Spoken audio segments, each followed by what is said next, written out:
nange bwentyo sebo. Amina. Webale kuweereza. Naawe weebale obuweereza eyo. Tuweereza. Buli lwenkeera ne mpulira nti oli taratibu. Amina. Nga mmanya nti mission ey'obuyiiya egenda mu maaso. Kituufu. Ate nga toyiyiza wekka wabula naffe kubanga bw'otunuulira ndowooza ku lupapulo obalaba abo ndowooza nkulaba waawo ku mmeeza abo bateekwa okubanga chapter bakwatako ku yiyo oba obalaba obucupa obwo kyekyo kyennyini awaawo. Kati bw'ogamba nti ssebo buli abazze n'oba inspiringa kituufu ndaba nga n'omukulembeze bw'akyongeramu amanye ensibuko yaakyo naye mbozi giri gye mwayogera kati bye yandibadde anyumyako okusinga. Omukuzannya n'ogukolamu ki omujaaja ogukolamu ki n'ebirala byonna nkulaba yeeyo ssebo kizaamu amaanyi era nga mu mbeera eyo kataligirya awo yonna Uganda weegenda eribiika amasumba kizaamu amaanyi ndabira ddala omulamwa gutambula era nja kwebaza bonna abafuddeyo okulaba nga bateeka mu nkola kituzaamu amaanyi nga ffe aba Prof by research okulaba nti ebintu bye twogerako tekinologiya ono gwe twogerako ow'obuyiiya ate abantu bamutwala mu maaso tulabira ddala nti tugenda kufuna omugijja omupya ogw'abannasayansi naye nga mu mbeera eyo buli omu ali involved tisigamba nti abasoma bokka ne tulina abalimi baffe tulina abantu baffe abakola emirimu emizito bonna nga bali involved ekizaamu amaanyi nabaddeko Arua eyo mu wiiki Arua eri ddala ewaffe Arua era nga omulimu gugenda mu maaso bwangi ssebo abasajja bali mu kukamula eyo bali mu kukamula oyiro bakamula ekisubi era twabadde tugenze kwongeramu notisi wa notisi omala okukebera olabe biki bye bakozesa kansubire nti bakozesa food grade ebyuma ebya food grade bulungi nnyo bye bakozesa era bali mu organic bulungi nnyo butereevu kugamba ndabira ddala nti omulamwa guno ogwa ssente zimera ku miti weewaawo gufuuse omulamwa nkulaba ssebo kinzizaamu nnyo amaanyi okulaba nti abantu omulamwa bagukutte n'amaanyi era ndabira ddala nti Uganda empya oba Uganda eri science led nga tukozesa nature girabako ate era n'omukulembeze yaga nti science tumukulembeze nnyo naye tetujja kusoma wabikwate kyekyo kyennyini tukole nga avaamu okuyiiya yesebo obuyiiya kintu kikulu nnyo naddala nga tukozesa ebintu byaffe bino ebitwetoolodde ettaka ndiraba lingi nnyo wano abantu bangi nnyo tebamanyi kyakukola naye nga ate bw'oba weekutte ku munno asobola okuwagala butereevu munno oyo yaliwayo Prof by research nkuwulira kyekyo ekyuma kiwagala kyuma ddala era mu mbeera eyo njagala buli munnayuganda abe n'ekyuma mu maka ge kyekirotto kyange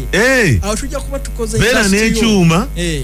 mu makago kubanga tunagamba ekyuma kiwagala kyuma nga nze sirina kyuma kati tunakuwagala tutya tolina kiwagalwa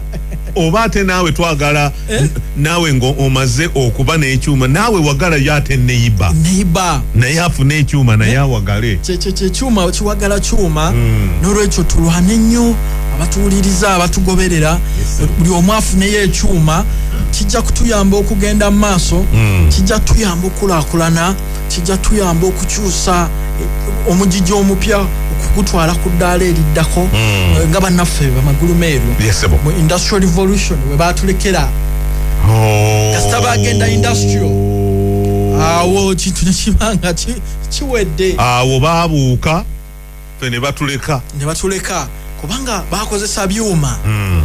bwe bakozesa ebyuma ogenda okukakkananga buli kimu kikoze kikyuse scales of production ezeyongera obungi bw'ebintu bye bakola ne bweyongera naffe bwe tunakola mu mbeera y'emu buli omu n'afunayo ekyuma nabwe bakozeyo akantu katonotono ne muno n'akolayo akantu katonotono tujja kufuna wealth generation obugagga obwensibo si bwa kifuusa olina okubanga olina by'okwatako yesebo kikulu nnyo obugagga obwo obwensibo nkulaba sebo oluusi butuyita mu nkwawa abantu bangi nnyo ne bafuna riches obugagga obw'omwaka newagamba omwaka ogusooka ogwokubiri ogwo mwana wattu sente yali azirinako naye zaagenda atakulaba atamulaba maama amunyooma nkuwulira naye bwe tutandika okukola emirimu gino nga tukozesa ebitwetoolodde nsuubira obugagga obwensibo oba wealth ejja kujja era n'olwekyo tukole n'amaanyi Prof by research bagamba nti anytime any day weewaawo tuli baggule mujje tubawagale mujje tukolere wamu agali awamu gegaluma ennyama Omukenkufu Nyanzi bwentu bwengamba era sebo nga bwe nakusuubiza wiiki ewedde weewaawo energy era mbadde ndi mu kuwoominga bwe tubanga omuntu weetegeka ttiimu kusamba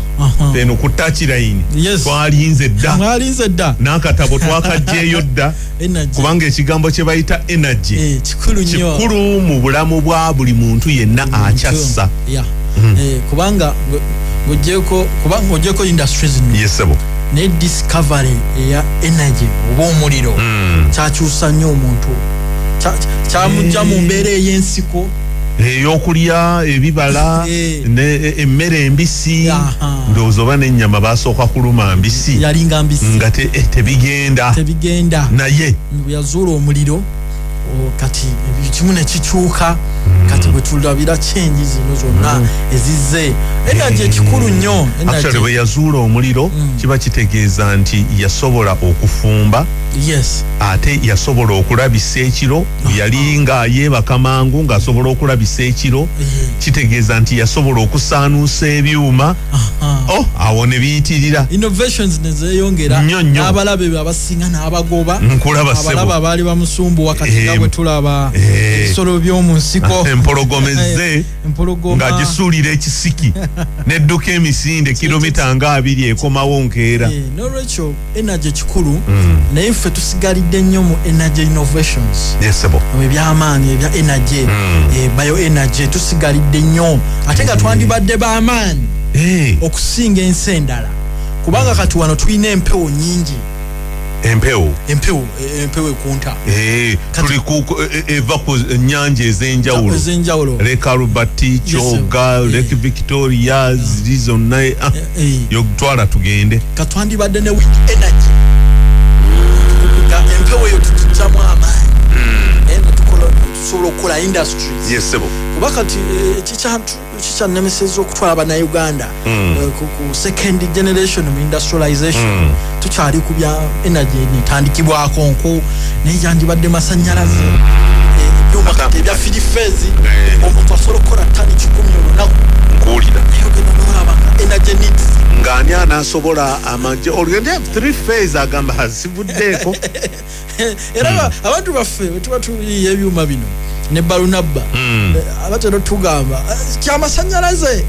oba si kyamasannyalaze nti kyamasannyalaze nagamba feri gye tuli tegaliiyo tetulina masannyalaze abamu gye gali ate era tebasobola kukola ki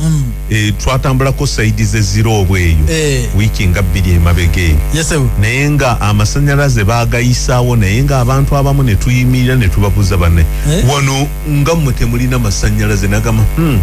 amasannyalaze gasobokako gabagagga tetwasigala kugatunuulira gagenda ku miti gayitira ku miti gagenda eyo okiraba naye nga ensi tesobola kukulaakulana tewali energy kutegeera n'olwekyo nga tetunaba kukyukako eno energy endala ey'abannaffe katandike ne bio energy omutonzi gye yatuwa otyo eri renewable teggwawo nkuwulira renewable energy eyo gye njagala tutandikireko tusobole okukyusa embeera kuba kati waliwo solar energy solar energy maanyi ga njuba okusooka nga gaakajja ng'oli alowooza nti kasola pano tekalina na maanyi nnyo gali awo naye kati bakoze pano sebo ne bakonekitinga amasannyalaze okusobola ogakwatako ne gakkubira ddala kyekyo kyennyini naye kitegeeza nti omusana wano gwa bwereere tewali agusasulira naye era tusigadde wind energy tusigadde nkuwuliriza bioenergy at least ebiri ebirala nsolo basonyiwa naye bioenergy netusigalira mu butuufu kubanga mu bioenergy mulimu biofuels zeziriwo ezo kati nga ebirowa tujja bisomano mpolampola ebirowa wamma ebirowa bimaze emyaka n'emyaka wano mwakoma kubisimbako vanilla netuddayo netwebaka nemukomaawo twakoma ku vanilla kati vanilla bwe yagwamu ebbeeyi abamu ne banyiiga n'okunyiiga ne batema na butemi yes so n'ebiroowa ebyo nga yegamba nti kati vanilla katumukungule naye ebiroowa bino ate byo tubikozeemu ki era eno egenda kuba lesoni yennyini ebiroowa bivaamu amafuta bivaamu amafuta kati bano bayiza okukamula bandibadde ate nabo bagenda ku ddaala eriddako kubanga bafunayo ku biroowa ne tubikamulamu amafuta ne tukolamu amafuta ga biodiesel biodiesel gana agatambuza zi generator agatambuze gasobola okuva mu biroowa wangi fwali masanafu twegirisa wangi emiti waliwo enkuba eyatonya wiiki eri nesuula emiti netutwabaleka bulisi nga tukola biodiesel waffe abalala batunulanga bagamba leero enkuba kyetukoze nga gwogamba enkuba kyereese nga twekola biodiesel so ebiroowa bivaamu amafuta kiki okamula kyawo ensigo ekisigo ekyo ebiroowa mu luzungu bye bayita jatrofa jatrofa abali mu kiraasi bannange jatrofa mu munoonyeko jatrofa ate ajanjaba ne zi viruses ate era ddagala ate ku sayidi eri nze kyenalabe mwami Kisenyi ensigo zino zivaamu butayaka ddagala ly'amaanyi ekyo kye doctrine of signature nagizudde nga mwe muli ensogaswaga mwe muli kabaka njagala n'ebiroowa energy eyo gye biina ate ffe abantu etuyamba nnyo ekyo kyo nakiyize era nalabye wano waliwo kavidiyo akatambula ak'ensogasoga naye twabibagamba dda omuzungu yamaze kakoonako ssebo ng'ali awo abuulira abantu tibannange mumanyi simanya kino bwe kiba kikuluma siigako wano simanya biki nyika ekiwero okiteeka awagikuze omalewo essaawa 24 ningamba banna nze mwami Kisenyi nakugamba omuzungu bw'aba teyogedde ku kintu kino omufirika tagolokoka bw'aba balina kugolokoka 9 babiri bokka be bajja kugolokoka era abantu abambuuza interviews challenges kizosanze tera okufuna interviews z'abannamawulire ab'enjawulo bagamba biggest challenge ebadde nti abafirika oba abannayuganda tebakkiririza mu bintu bikoleddwa mu Uganda omuzungu amala kukyogerako bwe balaba nti kiri made in Uganda nga batambula naye bw'oteekayo face omuzungu ne bw'aba nga abadde mugenyi bugenyi n'omuteekayo mabega booti n'abuuzaako ku bantu birimu abazungu biggest problem gye tuyina inferiority complex simanyi bwe tugenda girwanako ensogasoga eyo oba myaka giringa 7 emabega nga tujyogerako ebyo byonna bye yayogera netwogera ne ku Jamaica n'engeri gye bamukola n'ensibuko y'ensogasoga engeri gye yava eno n'ekuta n'ogamba nti yo tugikola tutyevaemu raisini obutwa obwo byonna n'ogamba nti kugisiikako okukola bwe tuti era omuzungu yamaze kyogerako kati buli omu butowa ensogasoga kasita bonna bayimba kasita nadde ngamba kiki ekigudde mu ggwanga buli omu akubira beggulu baagala nti kasita omumanyi kasita kwe kulaba akavidiyo ak'omuzungu omukyala oyo Barbara kati kwe kuzuukusa abantu nengamba yi kati omuzungu bukyatayogereko tugenda kufa bufi tugolokoke bannaye tubeere mu kiraasi kubanga kati nze ngenda nembagamba ffe twafuna n'omukisa ne tubasomesa ne musandawo nabakiraba butereva ne bakirabako n'amaaso gaabwe bwe bati ne bajja mu kiraasi era n'omukulu yambuuza abazungu baba bakimye ki mu kiraasi yo agamba mata omuzungu ajja asome ewuwo nti yesebo ate ekintu okukirabamu kye twerabira nti ebintu by'oyogerako wasooka kgenda mu kibiina ebitabo by'abazungu bye wasoma naye gwe tewasoma kikwate yes n'oyitawo ko n'ogamba kale byonna mbisomye nga biochemist kakati mbuuka ntya ku ddaala lino ku bino byensomye kaŋŋende nziremu nsome emiti n'ebibala n'ensigo byonna ebiri mu Uganda byo kubanga wali omanyi nti byo ebimu tebifaanana na byabali eri kituufu nnyo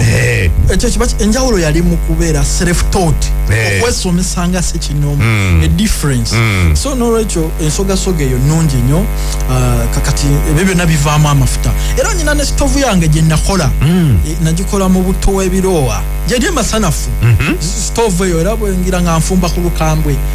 olumanyi lukambwe nnyo tukozesa butto oyo njagye basomesa mpola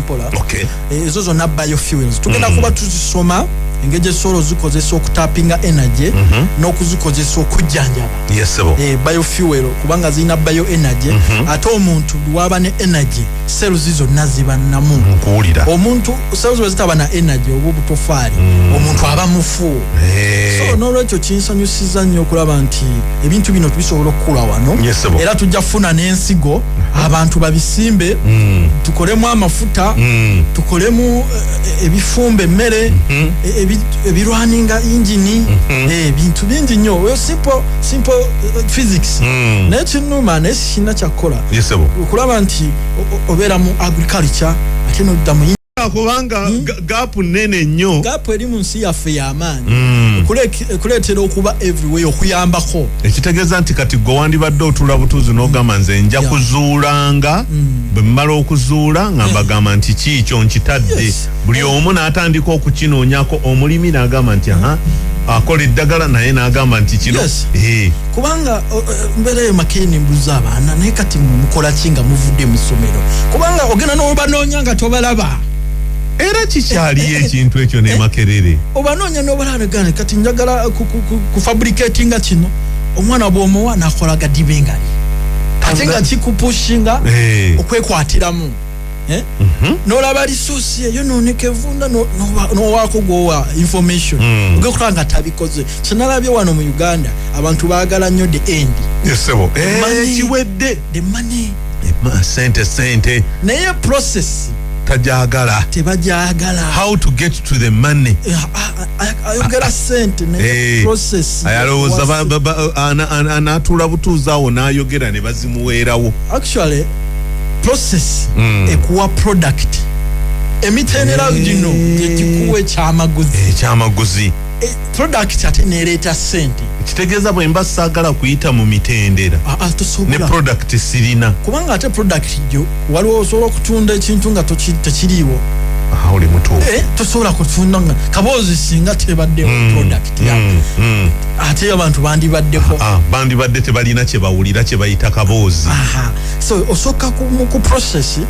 nodda ku product sente ze zisembayo ye final reward nkuwulira ne kati bo baagala sente nga product tewali ne process teriiwo kati obeera nze nzirayo mu process nkuwulira n'ogamba kati katuddeyo tuyigirize abantu okukola bino tuyigirize abantu okukamula kati baba n'akamula bafune product ate product ereete ki sente nti abantu ettaka baliteekateeka bwe liti ne musimbako flax ne mufuna product eya flax asingawo ne mufuna sente kyekyo naye kati ye problemu ey'abaana abaffe kati tulina obayigiriza nti process yenkulu okusinga sente ate process abamu baagala eyanguyirewo era kasita balabanga kitwala ebbanga kati tolaba nti oyogedde ku biroowa oli bwona amugamba nti ajja kubuuza ekibuuzo ekisooka bwemba olinga abaddeyo ajja kubuuza kale omukazi tukuwulidde naye bwe mbisimba mbikulira mu bbanga ki so nno takubuuzizza nti mbisimba ntya ne bibanga bijja kuloka bulungi kituufu tajja kubuuza naye nga tugenda bikwatako mpolampola mujja kukkiriza nti sente zimera kuki ku miti so n'olwekyo bioenergy tujja kulaba biofuels then n'okurecyclinga zino inorganic gundi zino kati nga oil oyiro we mu motoka nayiza technology okumufuwamu oxygen n'atuwa energy tujja bisoma nga tubadde ffe tusumulula oteeka emmotoka y'okulunya ne bagamba nti akati ono ye oyiro addugala era ne bamugjamu ne bayiwa eri akati babadde bayiwa bugagga bagenda mukuddiza omusaba n'ogenda n'omukolamu ekintu ekirala injinia Wandera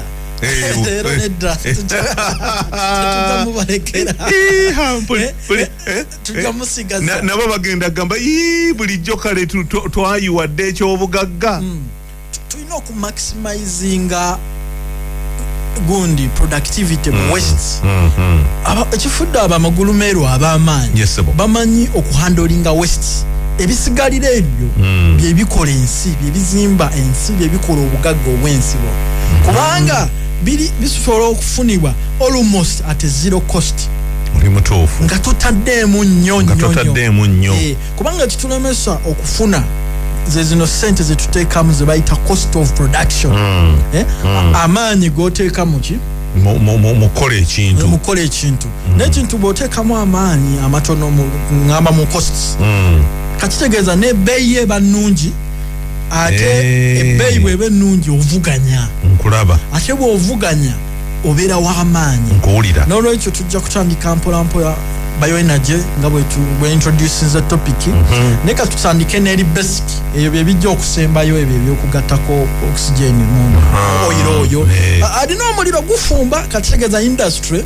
bagenda kuyambibwa kyenalabye nti bw'omukozesa nga tewali oxygen ayinza okuleetamu ka suffocation naye kyangu nnyo naye kati bw'okubamu oxygen aerobic respiration eri temukkiriza okujja kw'ekintu era nti tolaba oli ne mu nku mu kyoto bw'ateekamu enku afuuwamu bw'ati gwaka ennyo aba ateekamu oxygen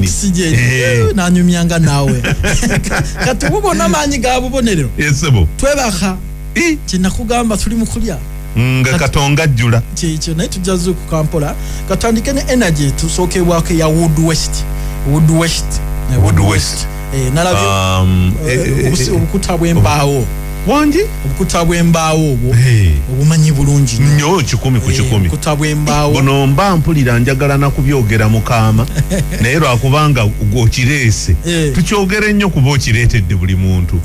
naye nze nandiwere nga twogere mukaama abatono abanaategeera abanaabuuka ekintu naye kale buli omu tega amatu owulire tandika ssebo nalabye wabadde ba Canada bakoze order nga baagala pine wood pellets buno obuti buno babukozesa mu winter babuteeka mu zino zigundi zaabwe zibayamba okuwoominga waliwo stoovu zaabwe oba ziri ne bagiteekamu etera kubeera na mu ddiiro olw'obunnyogovu bubeera mu nnyumba bateekamu enku babadde bateekamu nku badde baagala bwa pine naye bantu be bawadde order nga tebabitegeera ne baziringitana ngamba ebintu ebyo nsiba mbisomesa wano bagenza okujja ewange nga wooda eweddeko mukisa ne gubayita mu ngalo ate bajjogata namaze kusanga gundi naŋŋamba ate bulijjo nkuwulira opportunity yabadde mu $multi-million era yagenze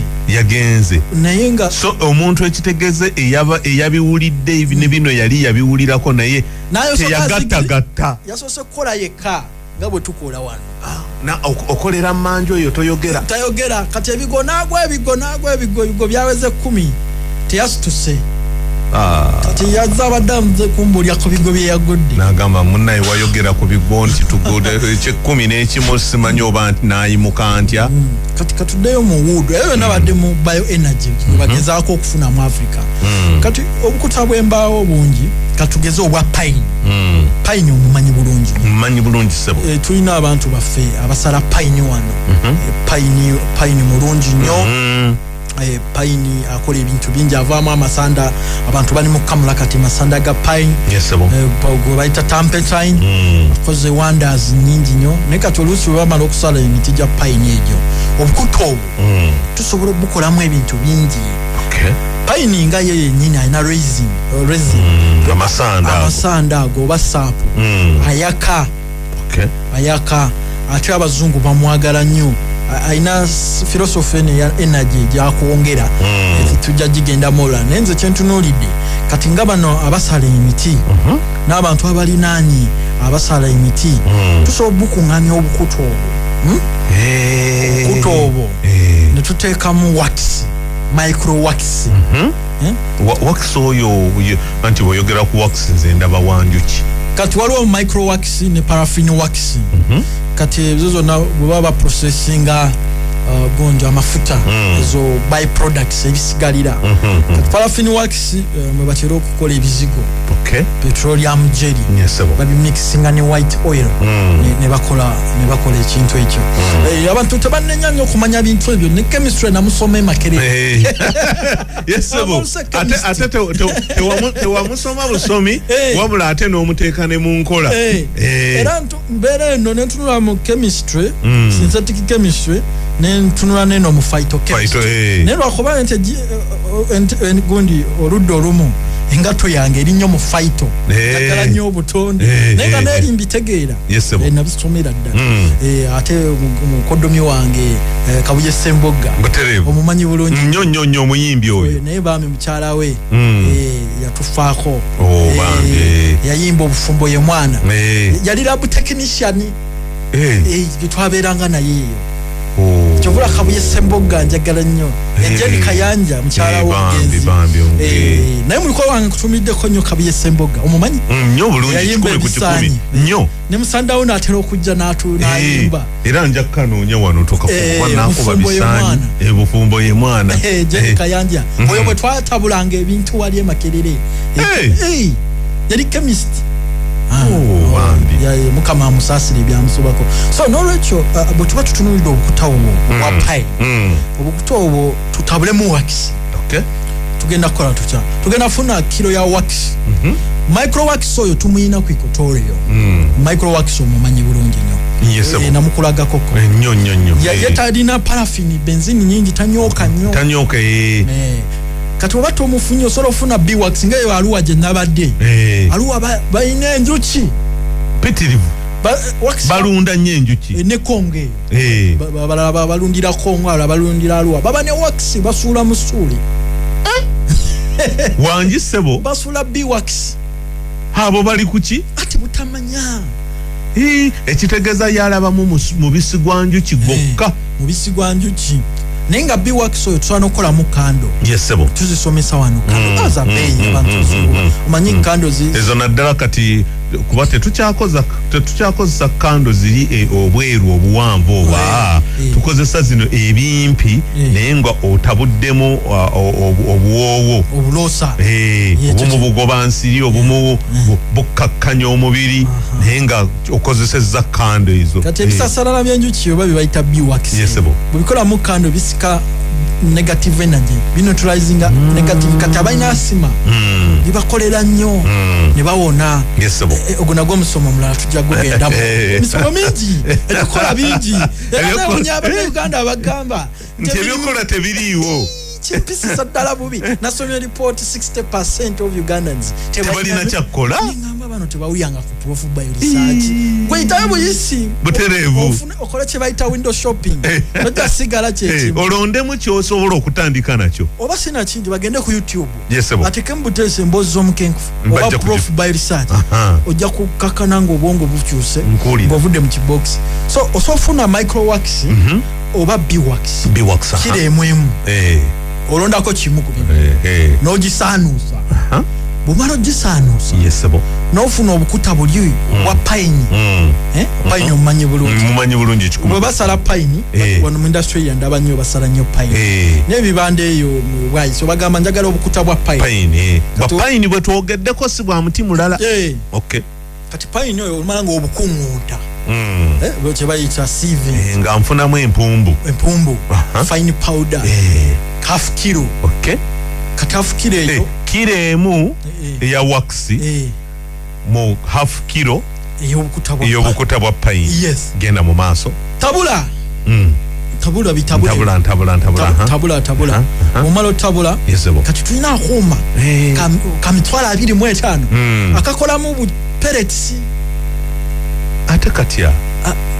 Kali akakola obuntu buno obukoma essigiri. Bulighters. Sokoleki. Obo bulijjo ndowooza bazinga n'engalo. Akuma we kali. Oyiwamu kino kali eri ne bufuluma nga bwetooloovu. Nga bwetooloovu buti. Nze nali ndowooza. Bannange ate lwakuba nange nali kata nga ndowooza nti nga ndaba ndowooza bakulunga bukulunge ng'omuntu anaagenda okukola oba agenda okugira ye twakulanga capati edda. Daddies obwo bwe butyo. Yes. Nga ndowooza nti bw'omala n'olyoka osala n'akasobooli. So nno kuuma nga njiwamu mu kuuma. Ng'okola kye bayita wood chips. Oba wood pellets. Kano kanyigira ddala. Kanyiga bulungi nnyo ate ka mukono. Yesebo. Ka mukono siteri bya masannyalaze. Ne mukyala so 3 phase tojja tugamba temugirira ewamu. Yes. Ng'obukola obwo bu pellets. Kati bu pellets obwo Abakanada be baali baagala. Obanga bagenda bukozesa batya babuteeka wali okuwoominga egundi zaabwe ezo zawinga obanga era obuti obukuma sigiri bwe bubeera mu buwanvu bwabwo kyekyo kyennyini kakati oko kenkuma bwe nkwata n'enteeka mu kyoto kyekyo kyennyini bote bufumba mmere kati bukuma n'essigiri laita tebuvaako gaasi sulfur oxide kuba abamu n'okozesa ebiveera n'okozesa ebipapula okukuma essigiri na biki byonna sulfur dioxide oyo yaleeta amawuggwe gano abantu ne baziira carbon monoxide ne bafuna langa poisoning tekuvaamu kuba kati abantu bakumisa buveera yesebo kati sotandikawo bizinesi bwetyo mu bioenergy nga okola buti bukumaki bukuma sigiri nga bwa paini ate kaba kawunya bulungi nga kapaini ng'oli kati nga bannakampala bano ababeera mu market Americans ta parliament yesebo kati abo sigiri nabo bazeetaaga kubanga oluusi bakola kababakyu babaawo ne zino ebyoto byabwe olweggulu babeerawo awo ne babikoleeza mu compound oli alina ekyoto kye yes oba woominga bulungi nnyo kati mu bioenergy katugeze nga abasala emiti egyo yesebo obwo bizinesi bandibadde bagyekwata nga bakola obwo obuti obukuuma ki n'atagenda kutema butemi egyo miti n'aviira yaawo ne bwogende mu bibira bya payini tulina omukwano gwaffe mwami Lujja ow'amaganya alina payini square miles za payini kati opportunity mukola obwo obukuma essigiri kati obuti obukuma essigiri obwo bufunye akatale kubanga obuveera bulwaziza abantu kansa olaba bano abakatale baali beepanka ffe tukumisa bipapula naye abamu bwe bagenda mu Cancer Institute nga mwafunye langa kansa nga bamubuuza okozesa ki osula mu nnyumba erimu amafuta essigiri ogikumira munda okozesa parafini n'ogireka nekuba ekikka so n'olwekyo Uganda tulina okukyuka so katulaba olaba 25 raw material ali almost free kubanga balibira ngo bwoba okoze katugeze nga oguze buguzi micro wax oil nga tumuyina ku equatorial olunaku mwami Kisenyi osobola okukola emitwalo 12 ng'amagoba wangi sebo kubanga osobola okukola kilo 10 olunaku kilo emu evaamu packets 24 ku 25 naye kangende ne minimum 24 bw'ojjako bwa 10,000 yesebo tupakinga obuntu 6 ku nusu meka 10 so kitegeeza ofuna emitwalo 24 mu kilo emu mitwalo 24 otolako wakisi osigazaako egumu 2 nkutegedde kati ng'obutambuza mu masomero amasomero wano ogalaba gasitwagolinga n'ebintu omanye amasomero tegajja ku radio kwogera bizibu byago babyogerera mu PTA mu meeting eyo bwe mwawogerera naye kati okasitogende ate nze nalaba ku business era nali nkigamba n'omukyala Sanyu Robin amweruka nti business goyina okuinfluencinga abantu okubalaga kyoyina abantu tebalowooza balina ebizibu bingi golina obalowoleza golina obbalo oli mutuufu ne bagula idea yo naye gwe woba tolowoozezza teyajja kirowooza golina okimulaga nti amasomero musitwagolingwa okuma ebyoto ne mukwata parafini ne mumuyuwa ku nku kati parafini oyo n'agenda mu bijanjalo by'abaana abaana ne beekyanga ne bakubira abazadde baabwe bateramu parafini wali oliddeko ku bijanjalo ebirimu parafini anti batulimbanga edda nti kukendeeza ku kabuvubuka ne homonies bino mbo so no wamma kati nze nzijukira mugenda okujja nti leero ebijanjalo bya naye era ne mumala galya naye si kye kyali ekituufu nti bayiwamu amafuta ne wano mukuma wane gafuumu gagirawo ekikka ekyo kikugenda mu bijanjalo kati kubanga baba bakuma ebyo bijanjalo entamu bagitaddeko ate babisseeko omukka guno ne guyingiramu ayeeko amafuta enku zikwatemu naye kati bakola buchacolators baba bujja bayamba ne bano abatunda ebintu ku kkubo abatwera ofumba emmere abakyala ba woteeri bakozesa amafuta si kirungi amafuta galina chemicals ezidamaginga omuntu n'olwekyo kyandibadde kirungi bizinesi ng'eyo eyokola obukuma essigiri oba wood pellets oba wood chips n'ogitandikira omwana wo nkuwulira osobola okugamba kati nze nkola bwa payini bokka n'oli abukumisizza awulira akaloosa nina gundi atuterutuweza kigozi ye yateekamu ne vanilla abutunda ku Jumia bulimu vanilla kigozi omumanya avuga ambulance emnyo ono owensambya wangisebo sikuyiiya yayiiya dda bw'atyo n'abuteekamu vanilla ne kawunya bulungi nnyo kigozi simanyi nakumanya abensambya hospital badde sikimanyi ekyo tetunyigirangako naye balina omusajja kati babayita ba warden bali munoonyezaako omusajja ali innovative nnyo ne bamwongera opportunity amagezi gaalina mangi nnyo ate aganoonyeza n'agaccumulating over time yakola obwa vanilla n'abuteeka ku Jumia butunda bannange mulaba abantu bwe bagamba nti sente ziri ku miti sente zimera ku miti naye kamala okubuuza nfunye ogambye empumbu ya pine ate oli bw'aba ne pine needles nazo kasitazikaza azikaza n'azikubamu ensaano n'azikuŋŋunta akati lwaki era atabulamu afukiro ekitegeeza awo nja kutambula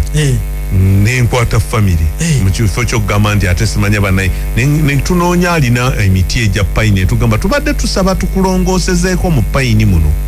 oyagakola ngaakanga kakalitunsi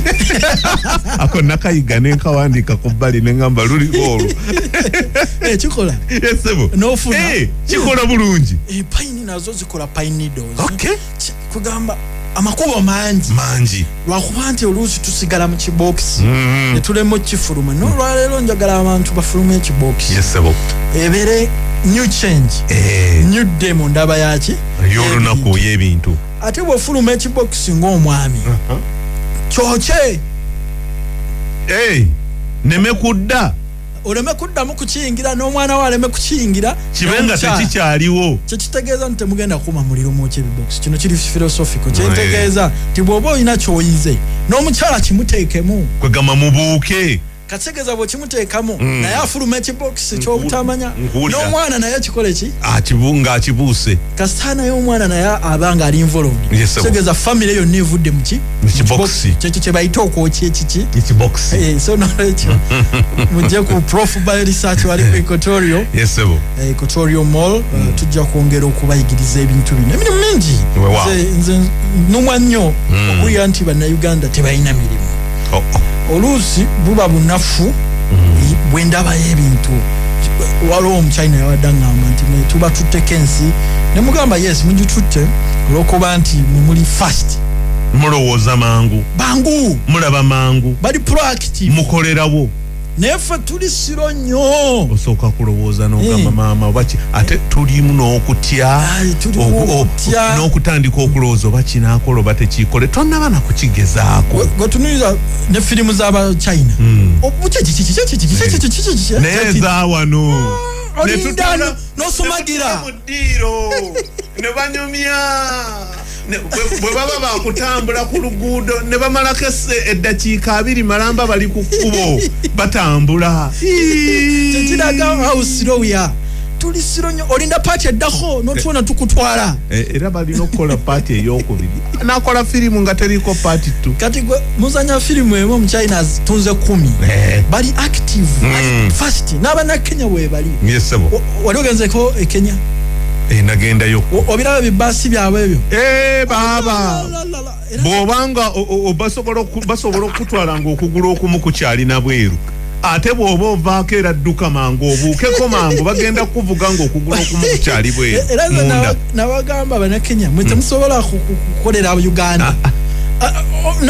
mujja kunyiiga nnyo takisi bw'aba abajjamu n'amala asimbula basobola omuvuma ne bamuvuma omukyala ayagala afume nga n'abakyala mpolampola yerabe ne ku ngatto bwefaananye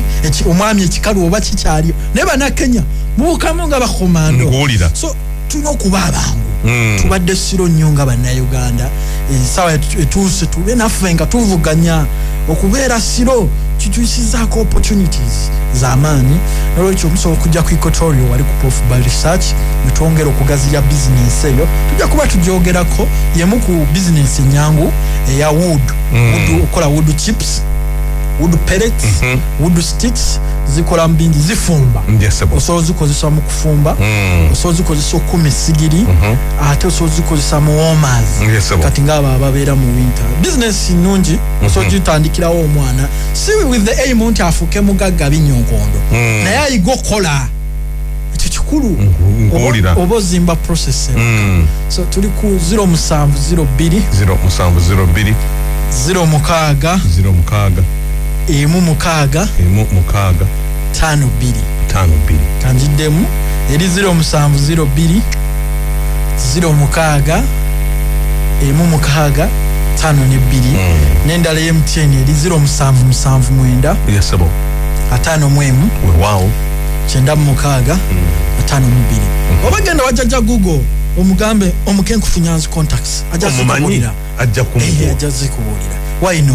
not webale nnyo kumpuliriza leti the chuma wagala chuma ekyuma kiwagala ekyuma nyonyo tuve mu kibox tuve ku stage ya koleka nyonyo ebintu ebibiri bwe tunabivaako mu kibox ne ku stage ya koleka ensimbi zijja kuoma ate ne tugamba nti kati chuma kikole kikyo kiwagale